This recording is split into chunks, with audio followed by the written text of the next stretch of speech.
Nous venons dans ta maison et nous nous assemblons pour t'adorer. Nous venons dans ta maison et nous nous assemblons pour t'adorer. T'adorer, Jésus, t'adorer, te louer, Seigneur. Tu nous donnes ta justice et tu nous affranchis pour t'adorer. Et tu nous affranchis pour t'adorer, Jésus, t'adorer, te louer, Seigneur. Nous levons nos mains vers toi et nous te contemplons pour t'adorer. Nous te contemplons pour t'adorer, Jésus, t'adorer, te louer, Seigneur. Eh bien, frères et sœurs, oui, ce matin, nous sommes rassemblés en présentiel ou devant nos écrans pour adorer, pour louer celui qui, encore ce matin, nous accueille. Celui qui nous donne sa paix, sa grâce et sa miséricorde. Nous voulons lever nos mains pour adorer, pour élever le nom de Jésus qui est au-dessus de tout autre nom. Et exprimer ainsi notre reconnaissance pour cette semaine qu'il nous a encore donné de vivre par sa grâce, pour sa consolation, pour son aide, tout simplement pour sa présence qui nous fait tant de bien. Ce Seigneur vers qui nous pouvons nous tourner en toutes circonstances, lui confier à la fois nos joies, nos soucis, nos peines. Et nous voulons le remercier, l'adorer, parce que toujours, il nous remet en route. Il nous dirige près des herbes fraîches. Il nous dirige vers des eaux calmes, où il restaure notre âme. Voilà pourquoi, ce matin, ensemble, nous voulons élever notre voix vers le trône de la grâce. Et je vous invite à commencer par prier le Seigneur et le remercier de sa présence au milieu de nous, là où nous nous trouvons en cet instant.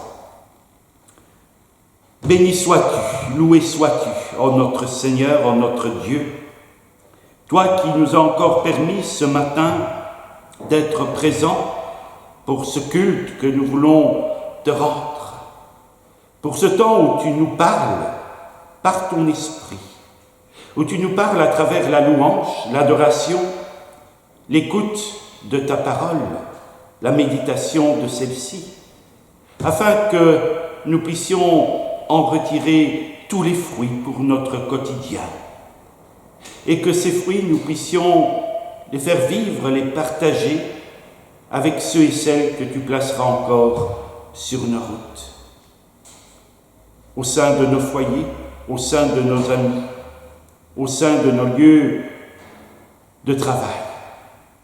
Seigneur, oui, nous voulons et nous avons soif de refléter ce que tu es pour chaque être humain qui peuple cette terre.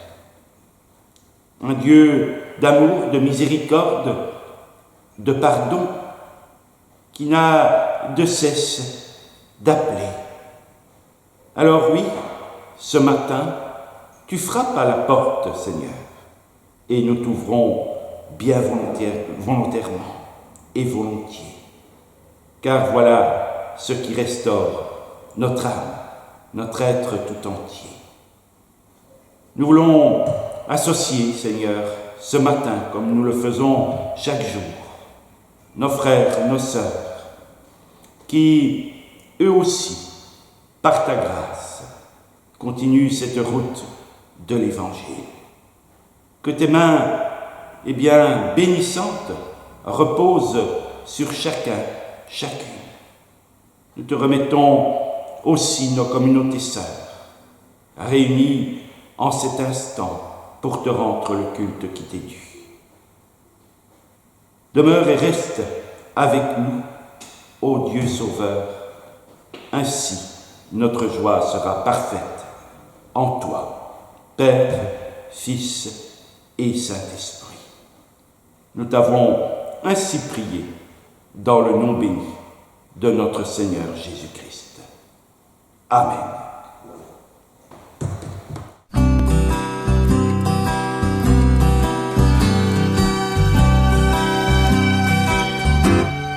Nous venons dans ta maison et nous nous assemblons pour t'adorer.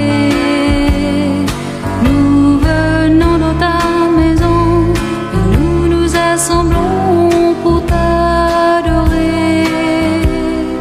Nous venons dans ta maison et nous nous assemblons pour t'adorer, Jésus. Oh, t'adorer, te louer, Seigneur. Tu nous donnes ta justice, tu nous as franchis pour t'adorer. Tu nous donnes ta justice, tu nous as franchis pour t'adorer. Tu nous donnes ta justice, tu nous as franchis pour t'adorer, Jésus. Oh, t'adorer, te louer, Seigneur.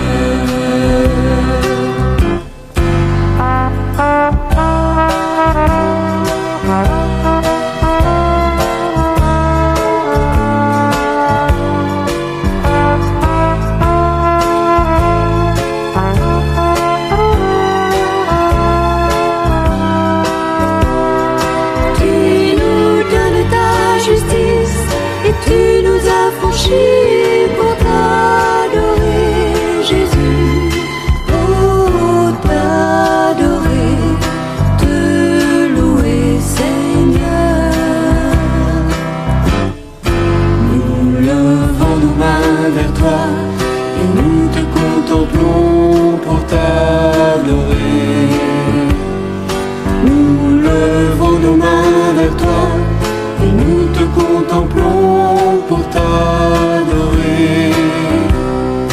Nous levons nos mains vers toi et nous te contemplons pour t'adorer, Jésus. Oh, t'adorer, te louer, Seigneur. Nous levons nos mains vers toi et nous te contemplons pour t'adorer. Nous levons nos mains vers toi et nous te contemplons pour t'adorer. Nous levons nos mains vers toi et nous te contemplons pour t'adorer, Jésus. Oh, t'adorer, te louer, Seigneur.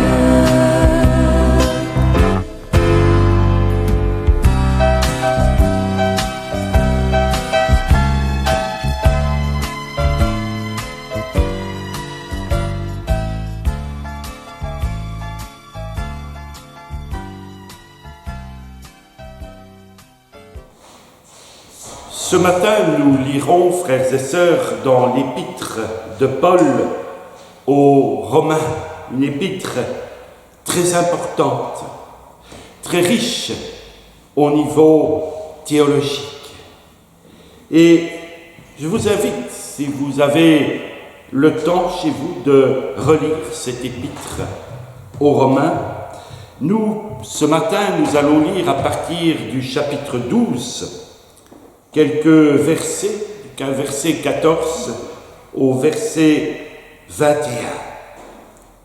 Dans cette épître aux Romains, avant quelques mots d'explication, avant d'en faire la lecture, dans cette épître aux Romains, Paul développe un thème très important à partir du chapitre 5. Et ce thème, c'est celui de la paix. Pas n'importe quelle paix, mais cette paix que nous trouvons en Dieu grâce à l'œuvre accomplie par son Fils Jésus-Christ. Oui, nous sommes désormais en paix avec lui. Nous ne devons pas cette paix à nos propres efforts, mais à l'œuvre de notre Seigneur Jésus-Christ, à la croix, qui nous a réconciliés avec son Père et qui nous remplit de cette paix. Une paix qui nous rend plus forts face à l'épreuve. Mais il y a, oui, un mais. Si je suis en paix avec Dieu, je ne peux pas dire que je me fiche, de mon prochain. Je ne peux pas être en guerre avec mon prochain.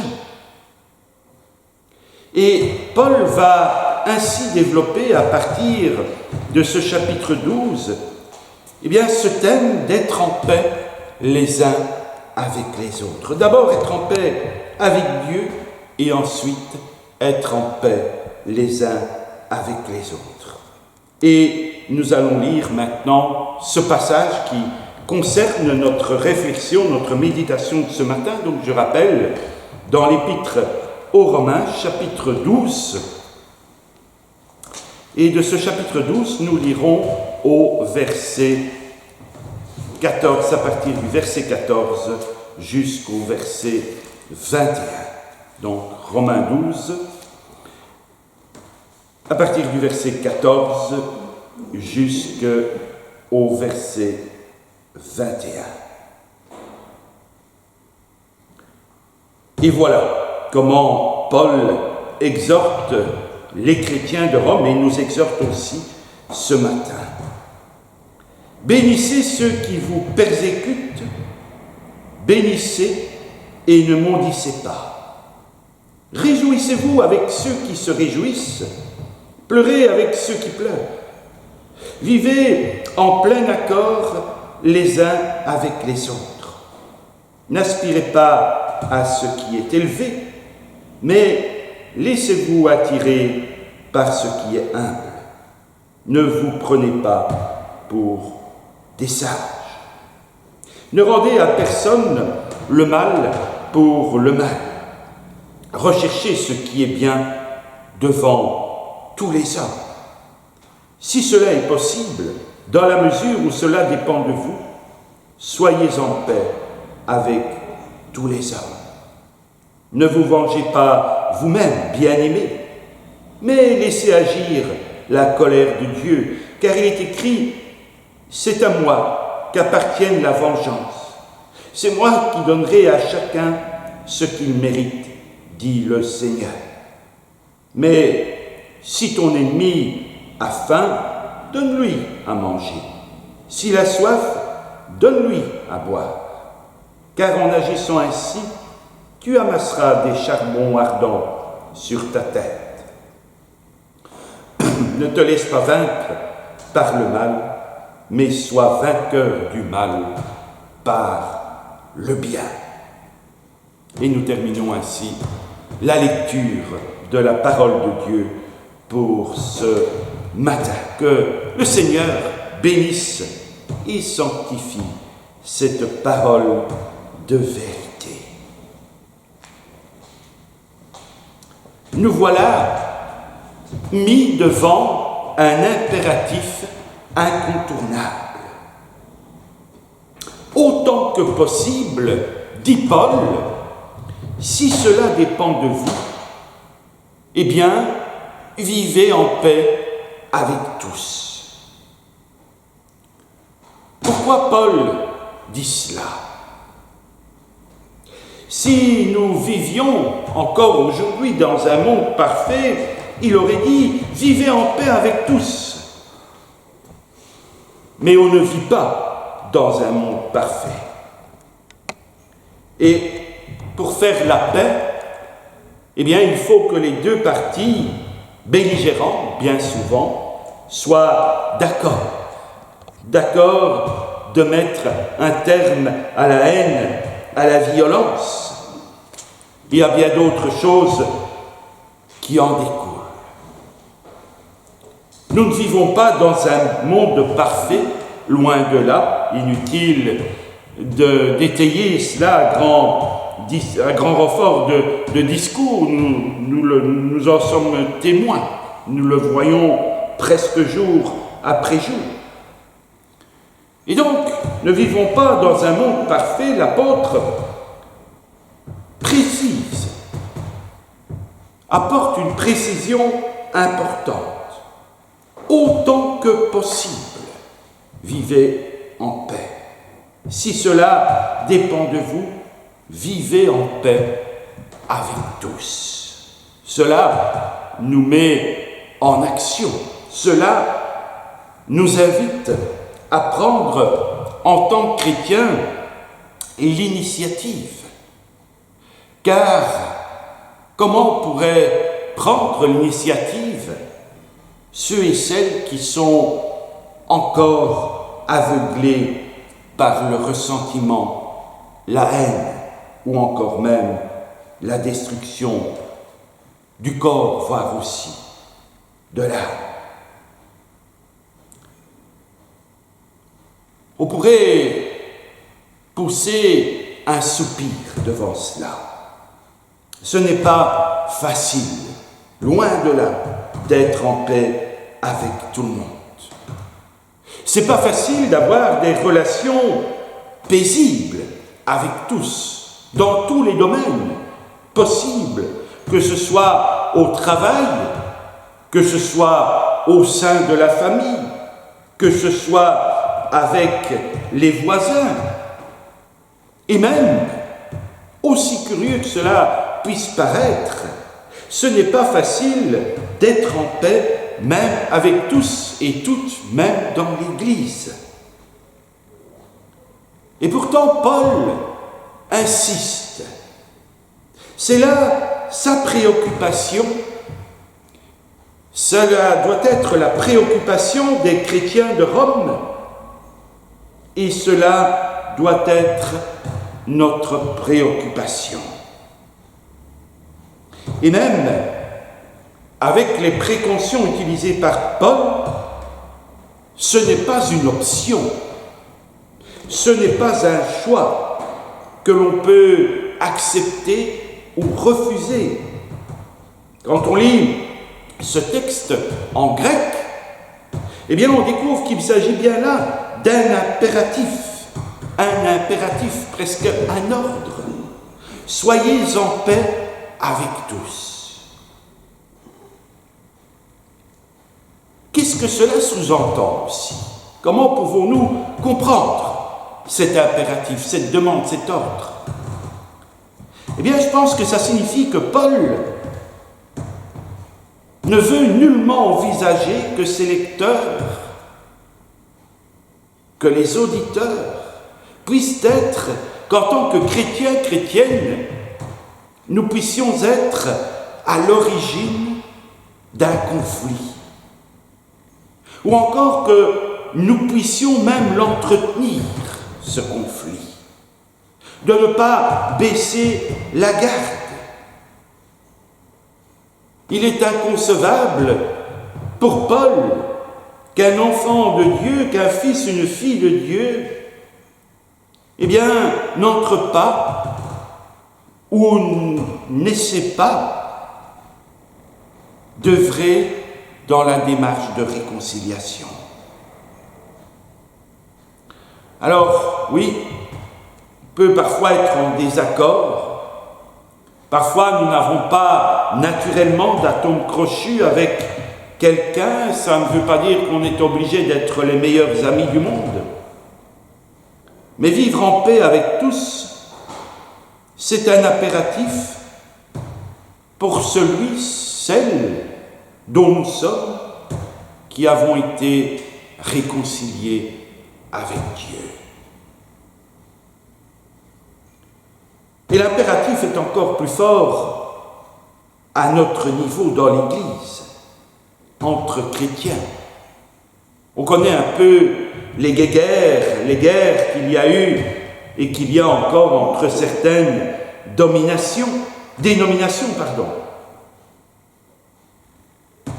Mais est-ce que cela sert l'Évangile? Est-ce que nous servons l'Évangile si nous sommes rancuniers? C'est vrai que les coups bas, les allusions font mal. Mais ne faut-il pas passer par la suite à autre chose? Alors c'est vrai que nous attendons souvent que ce soit celui qui nous a offensés de certaines manières, qui fasse le premier pas. Mais comme je le disais il y a quelques instants, est-ce que quelqu'un qui n'est pas éclairé par la parole de vie de l'Évangile est capable de faire le premier pas? Et en tant que chrétiens, nous sommes invités à faire ce que l'autre ne fait pas.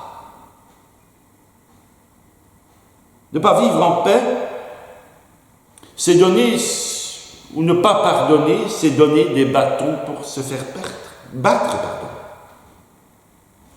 On a déjà entendu ce genre de réflexion. Oh, ils sont tous les dimanches à l'église, et pourtant, ils sont imbuvables.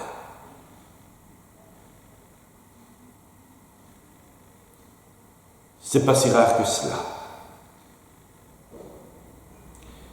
Même au sein d'un conflit entre chrétiens, il n'y a pas de plus grand contre-témoignage que ce qui est entretenu. Comment croire à la réconciliation avec Dieu que nous proclamons si nous sommes incapables de vivre en paix les uns avec les autres? L'impératif ne compte pas seulement entre chrétiens. Ça commence bien là, sans doute. Soyons en paix avec tous. Ça concerne la paix dans nos familles aussi, nos relations d'études ou de travail, de voisinage. Encore une fois, c'est facile à dire. Et c'est vrai, c'est facile à dire. Mais il faut bien que ça commence avec cette prise de conscience, avec cette volonté première. C'est un impératif incontournable. Alors justement, concrètement, qu'est-ce que cela signifie? Et Paul donne quelques indications avec, on pourrait l'appeler ainsi, des formules choc. Souhaitez du bien, bénissez ceux qui vous font souffrir. Souhaitez du bien et pas du mal. Ne rendez à personne le mal pour le mal. Cherchez à faire le bien devant tous. Relisez ces versets à partir du verset 14 jusqu'au verset 17. C'est surtout là qu'il insiste. Il dira bien aussi un peu plus loin, ne te laisse pas vaincre par le mal, mais sois vainqueur du mal par le bien. Que fait là Paul? Il n'invente rien. Il réactualise des paroles fortes de Jésus qu'il a notamment prononcées dans le sermon, comme on l'appelle communément, le sermon sur la montagne, où il dira « Heureux ceux qui font œuvre de paix, ils seront appelés fils de Dieu. » Ou ailleurs, il dira « Vous avez appris qu'on a dit œil pour œil et dent pour dent, mais moi je vous dis, si quelqu'un vous fait du mal, ne vous vengez pas. Au contraire, si quelqu'un te frappe sur la joue droite, tends-lui aussi l'autre joue. » Et pour terminer, ces paroles rappellent les paroles de ce Seigneur, cette fameuse parole. Tu dois aimer ton prochain et détester ton ennemi. C'est la loi qui dit cela. Mais moi, je vous dis, aimez vos ennemis, priez pour ceux qui vous font souffrir. Alors, vous serez vraiment les enfants de votre Père qui est dans les cieux. Il y a donc là un principe clairement édicté. Combattre le mal par le bien. Ne te laisse pas vaincre par le mal, mais sois vainqueur du mal par le bien. Et ce verset 21, vous en conviendrez, il est particulièrement parlant, intéressant, parce que justement il parle de ne pas se laisser vaincre. Ne pas se laisser vaincre pour être par la suite vainqueur. Il y a donc un combat, non pas contre un ennemi, mais un combat contre soi-même pour pouvoir être vainqueur du mal par le bien. Il faut se faire violence, parce que souvent, tous, nous sommes, à des degrés divers peut-être, mais nous le sommes quand même, bien souvent rancuniers. Jésus lui-même, alors qu'il n'était sans péché, a dû mener ce combat intérieur. À Gethsémane, il a livré une lutte pour accepter le chemin de la croix, chemin par lequel, il va vaincre le péché, il va vaincre le mal par le bien, par sa vie. Pardonne-leur, car ils ne savent pas ce qu'ils font. Et si notre Seigneur Jésus-Christ, sans péché, a dû livrer ce combat intérieur, alors à combien plus forte raison, nous qui devons lutter sans cesse avec ce mal tapi au plus profond de notre être, nous devrions livrer un même combat. Si on comprend bien, le combat contre le mal, il commence par un combat à l'intérieur de nous, un combat intérieur, où il nous faut réagir. C'est vrai que sur le coup, quand on est accusé, quand on est vilipendé, oui, on est un peu dans les cordes. On est un peu dans la souffrance, dans la révolte. Mais si très vite, et qu'est-ce qu'on entend par très vite? Si on ne réagit pas très vite, si on laisse libre cours à nos réflexes de défense naturels, on va le dire comme ça, les choses ne vont qu'empirer et on n'y arrivera pas. Et alors là, on va se laisser vaincre par le mal. Et si on se laisse vaincre par le mal, alors il y en a un qui se réjouit. Et nous savons qui il est, celui qui se réjouit, celui qui, en fin de compte, a gagné la partie. Satan. Céder à la vengeance, c'est se laisser vaincre par le mal. Entretenir un conflit, c'est se laisser vaincre par le mal. Refuser d'accorder le pardon, c'est se laisser vaincre par le mal. Or, l'Évangile dit que le bien l'emporte sur le mal. L'Évangile nous dit que c'est l'amour qui doit l'emporter sur la haine, c'est le pardon qui doit l'emporter sur la vengeance, c'est la bénédiction qui doit l'emporter sur la malédiction.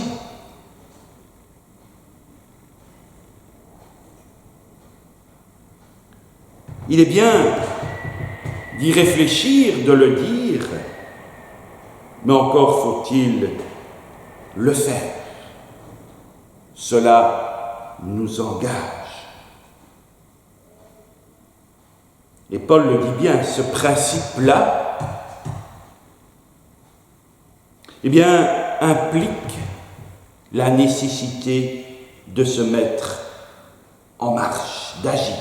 Ne rendez à personne le mal pour le mal, mais cherchez à faire le bien devant tous. Il nous faut être actifs et non passifs, devancer plutôt qu'attendre.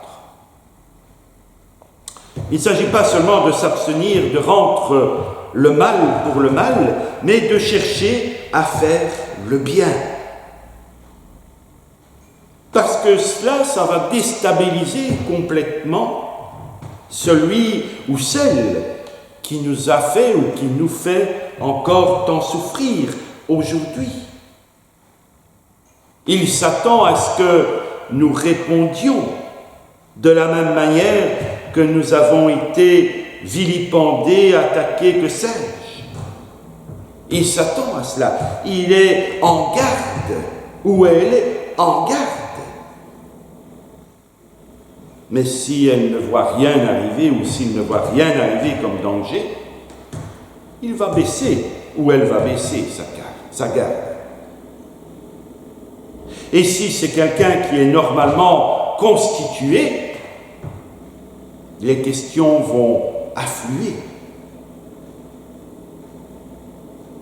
Il va se mettre à penser, ou elle va se mettre à penser, et se poser des questions que peut-être il ne sait ou elle ne s'est jamais posées. Se remettre en question. Chercher à faire le bien. Être en paix avec tous les hommes. C'est pas chercher à être le plus discret possible pour ne pas faire de vagues et de ne pas avoir de problème avec qui que ce soit. C'est, encore une fois, c'est travailler activement à la paix, au pardon, à la réconciliation. Peut-être, je l'ignore, mais peut-être, est-ce votre cas, est-ce notre cas? Peut-être, nous ne sommes pas en paix, peut-être, nous ne sommes pas enclins au pardon. Il ne nous faut pas parler de réconciliation. Cela nous fait pousser des boutons. Peut-être sommes-nous dans cet état d'esprit. Et voilà que l'Évangile, que la parole du Seigneur nous rejoint là où il faut le dire. Ça nous fait mal. Toujours chercher à faire le bien.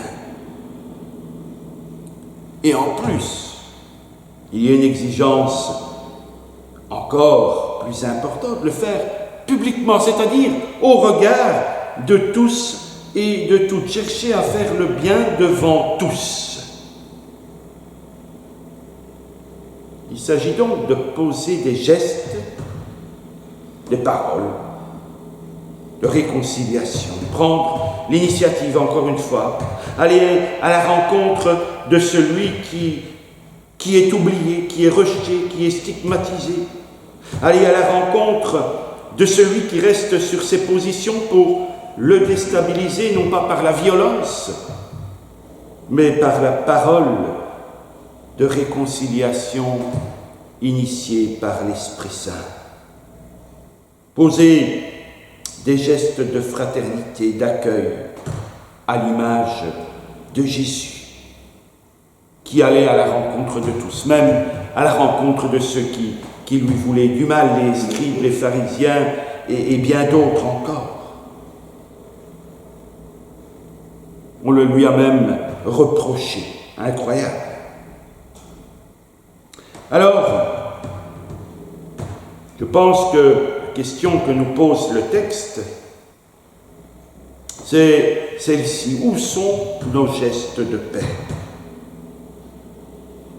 Notre monde en a besoin aujourd'hui, encore plus besoin peut-être qu'avant. Et tous les gestes de paix aussi petits soient-ils, sont les bienvenus face aux gestes de haine, de terreur qui frappent notre monde. Chaque geste de paix, eh bien, il compte dans notre quotidien. Gestes, paroles de pardon, paroles d'ouverture, d'accueil qui répondent aux paroles de colère, de rejet, de stigmatisation qui souvent fleurissent encore et encore. Que dire de ces réseaux sociaux? On peut être attristé d'en voir de nombreux qui poussent des jeunes ou encore des moins jeunes à mettre un terme à leur existence.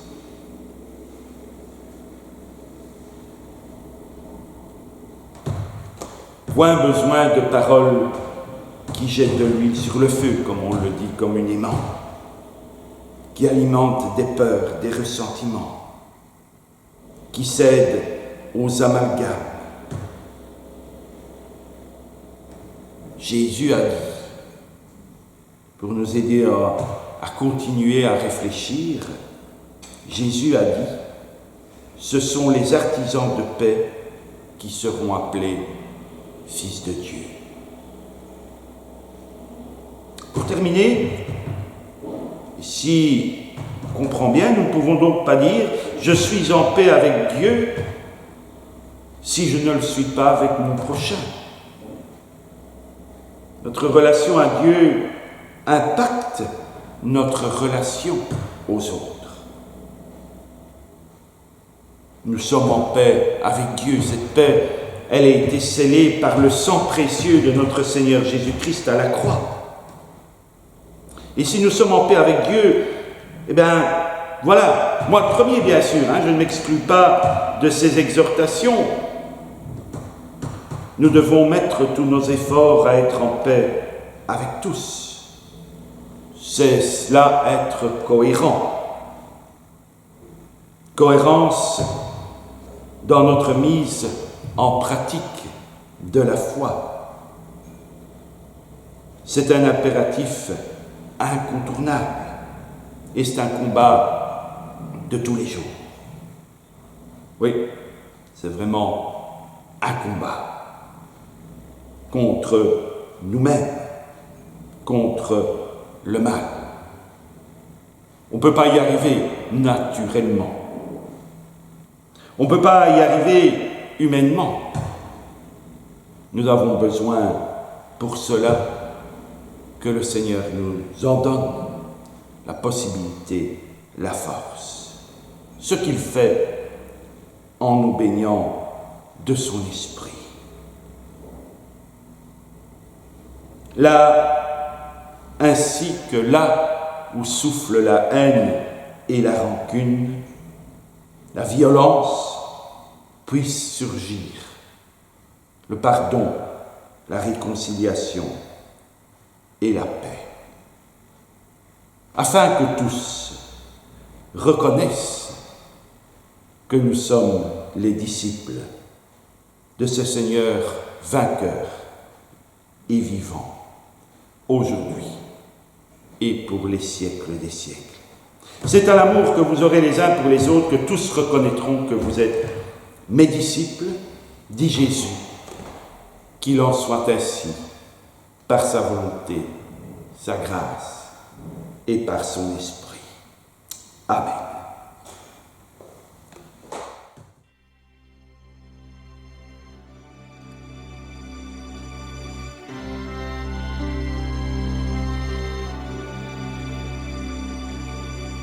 Nous voulons vivre l'unité,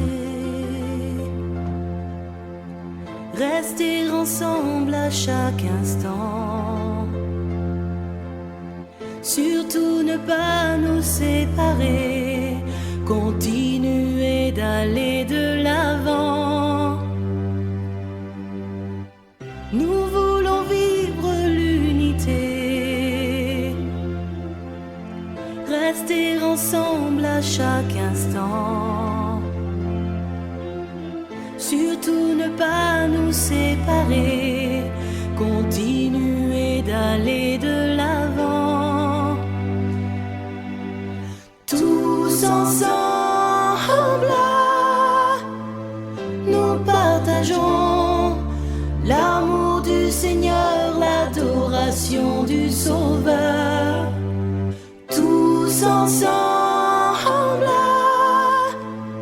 nous accueillons l'Esprit du Seigneur, l'unité du Créateur. Nous voulons te rester fidèle et devenir un même corps, travailler au lien de la paix, marcher toujours dans le même esprit. Nous voulons te rester fidèle et devenir un même corps, travailler au lien de la paix, marcher toujours dans le même esprit. Tous ensemble, nous partageons l'amour du Seigneur, l'adoration du Sauveur. Tous ensemble, nous accueillons l'Esprit du Seigneur, l'unité du Créateur. Tous ensemble, nous partageons l'amour du Seigneur, l'adoration du Sauveur. Tous ensemble, nous accueillons l'Esprit du Seigneur, l'unité du Créateur. Reconnaissons nos différences. En Dieu, elles seront notre force. Nous allons partager ensemble, chercher encore le royaume de Dieu. Reconnaissons nos différences. En Dieu, elles seront notre force. Nous allons partager ensemble, chercher encore le royaume de Dieu. Reconnaissons nos différences. En Dieu, elles seront notre force. Nous allons partager ensemble, chercher encore